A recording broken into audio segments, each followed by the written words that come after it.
కూటమి ఇక్కడికి వస్తే గనక జనసేన ఆల్రెడీ జిహెచ్ఎంసీ ఎన్నికలు కూడా త్వరలో రాబోతున్నాయి కాబట్టి జిహెచ్ఎంసీ ఎన్నికలలో గతంలో కూడా జనసేన బీజేపీకి సపోర్ట్ ఇస్తూ ముందుకెళ్ళింది కాబట్టి ఇక్కడ బీజేపీకి సపోర్ట్గా ఇస్తూ అన్నా రావాలి, లేదంటే టీడీపీ ఫ్లేవరు టీడీపీ కూడా ఇక్కడ ఉంది కాబట్టి బీజేపీ కూడా బలంగా జిహెచ్ఎంసీలో ఉంటుంది కాబట్టి జనసేనకు కూడా ఉంది కాబట్టి ఇలా అయినా సరే ఒకటి జరుగుండొచ్చు. ఇది స్ట్రాటజీగా అంటే గనక ఖచ్చితంగా ఆయన రాజకీయ నాయకుడు అనడంలో తప్పేం లేదు.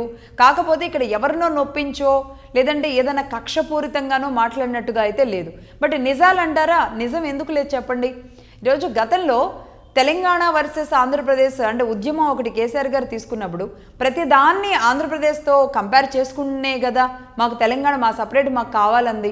తెలంగాణ డెవలప్ అయింది మొత్తం తెలంగాణ ఫ్యాక్టరీస్ పరంగా, లేదంటే మొత్తం ఈ ఒక సిటీగా డెవలప్ అయింది కానీ రాజధానిగా డెవలప్ అయింది కానీ మొత్తం వేళ్ళూనుకు పోయి డెవలప్ అయింది కానీ హైదరాబాద్. కానీ దేని బూచిగా చూపించారు, జిల్లాల్ని బూచిగా చూపించి పండని పంటల్ని గ్రౌండ్ని బూచిగా చూపించి నీళ్ళని బూచిగా చూపించి నీళ్ళు ఒకటే తెచ్చుకుంటే సరిపోయేదానికి మాకు మా పాలన కావాలి అన్న కాంక్షతో తెలంగాణని చూపించి తీసుకొచ్చారు. ఆ సమయంలో ఆంధ్రప్రదేశ్లో నీరుంది మాకు నీరు లేదు అనేది కదా చూపించారు.